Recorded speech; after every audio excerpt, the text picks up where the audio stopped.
नमस्कार दोस्तों, मैं अंकुर उपाध्याय स्वागत करता हूं आप सभी का आपके अपने YouTube channel share market analysis में। दोस्तों यहाँ पे मैं बात करूंगा आप सभी के साथ पूरे बाजार के ऊपर, पूरी मार्केट के ऊपर बड़े चेंजेस होते हुए दिख रहे हैं और ये चेंजेस 17 फरवरी को हुए हैं एंड ये जो इफेक्टिवली जो स्टार्ट होंगे वो आपके 31 मार्च से होंगे। तो यहाँ पे क्या चेंजेस हैं, क्या चेंजेस नहीं है, वो मैं आप सभी के साथ शेयर करता हूं। सबसे पहले जो चेंजेस हैं वो ये हैं कि इस हर एक स्टॉक मार्केट में जो ये इंडाइसेस होते हैं, यानी Nifty 50, Sensex, Nifty next 50, Nifty 500, Nifty 100, mid cap, small cap, ये कैटेगरी है। अब ये क्यों बनाई गई हैं? ये इसलिए ताकि अगर कोई पर्टिकुलर स्टॉक में निवेश ना करके डायरेक्ट इंडेक्स में निवेश करता है तो उसके हिसाब से ही उन स्टॉक्स पे पैसा जाता है। फॉर एग्जाम्पल, अगर मैं किसी स्टॉक को लेकर कॉन्फिडेंट नहीं हूं तो मैं निफ्टी का ईटीएफ बाय करूंगा, मान के चलो। अब निफ्टी में खरीद रहा हूं तो डायरेक्टली किस में पैसा गया? उन 50 कंपनीज में जो कि निफ्टी के अंदर इंक्लूडेड है। निफ्टी कभी खत्म नहीं हो सकती। क्यों? क्योंकि निफ्टी को दिखेगा कि यार ये कंपनी खराब हो रही है, उसे बाहर करके किसी और कंपनी को अंदर ले आएगी वो, ठीक है। वो टॉप 50 कंपनीज का एक समूह रहेगा। तो निफ्टी 50 में मैं पैसा लगा रहा हूं, दैट मीन मेरा पैसा तो बिल्कुल सेफ है। अब उस स्टॉक में जब मैंने निफ्टी में पैसा लगाया तो मेरे 50 शेयर्स में पैसा गया। कौन से में कितना गया ये डिसाइड करता है वेटेज। हर एक स्टॉक का हर इंडेक्स में अपना एक वजन होता है, जिसका जितना ज्यादा वजन है उतना ज्यादा पैसा गया उस स्टॉक में, ठीक है। इससे क्या होता है? Inflows and outflows. यानी कि मान के चलो अगर 50 शेयर्स की जो लिस्ट है निफ्टी की, उसमें सबसे ज्यादा हम अज्यूम करें, अगर रिलायंस का सबसे ज्यादा वेटेज मान के चलते हैं, ठीक है, ऑलमोस्ट है ही रिलायंस का आई थिंक सबसे ज्यादा। तो रिलायंस का वेटेज जो है वो मान के चल रहे हैं, हम अज्यूम करते हैं रिलायंस का वेटेज है 10 रुपीज का, ठीक है। टोटल 50 है, 50 शेयर्स में से एक शेयर का वेटेज ही 10 रुपए का है, बाकी के 40 शेयर्स में 40 रुपए का वेटेज है, ठीक है, सब में डिवाइडेड है, लेकिन 10 रुपए के लिए रिलायंस में। तो मैं अगर रिलायंस निफ्टी का ईटीएफ खरीदूंगा ना 50 रुपए से, तो वो 10 रुपए तो गए मेरे रिलायंस में इन्वेस्ट हुए, बाकी 40 रुपए और स्टॉक्स में इन्वेस्ट हुए।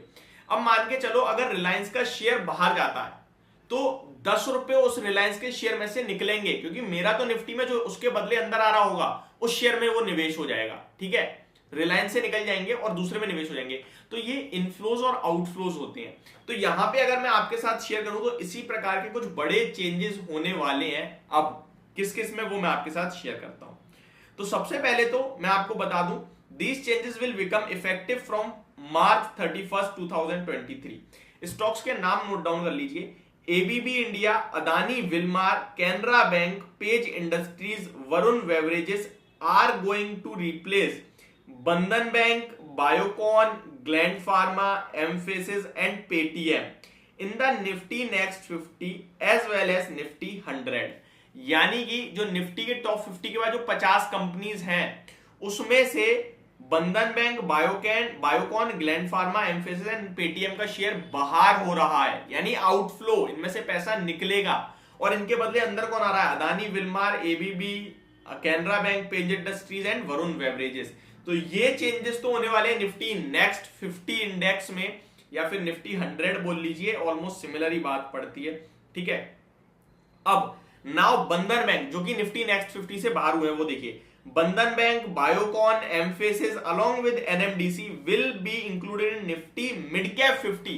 ये मिड कैप 50 का हिस्सा बनेंगे, निफ्टी के मिड कैप 50 का हिस्सा बनेंगे। While ABB, Canara Bank, Page industries among Torrent power will remove from the. तो मिड कैप 50 में से जो निफ्टी नेक्स्ट 50 का हिस्सा बन रहे हैं उसमें से बाहर होंगे। अब मान के मैं आपको बताता हूं सिंपल, निफ्टी मिड कैप से एबीबी वगैरह बाहर हो रहे हैं और निफ्टी नेक्स्ट 50 में जा रहे हैं, और निफ्टी नेक्स्ट 50 से जो बाहर हो रहे हैं वो निफ्टी मिड कैप में जा रहे हैं, ठीक है। आगे बढ़ते हैं।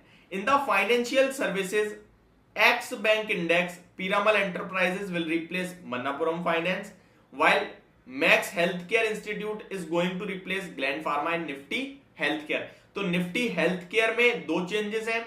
कहीं ना कहीं मैक्स हेल्थ केयर रिप्लेस करेगा ग्लैंड फार्मा को, ग्लैंड फार्मा बाहर हो जाएगा, मैक्स हेल्थ केयर आ जाएगा, और निफ्टी फाइनेंशियल सर्विसेज में पीरामल कहीं ना कहीं अंदर आएगा और मन्नापुरम फाइनेंस बाहर जाएगा।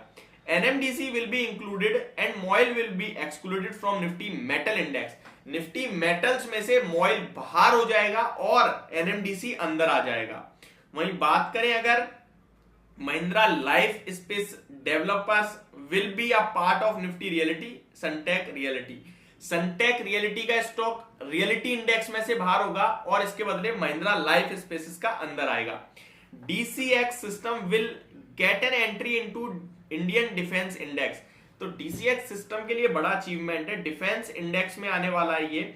While Tata coffee will be out of Nifty Tata group index. Tata coffee Nifty Tata group index से बाहर होगा on account of proposed scheme of arrangement for demerger. तो ये एक कहीं ना कहीं समूह है।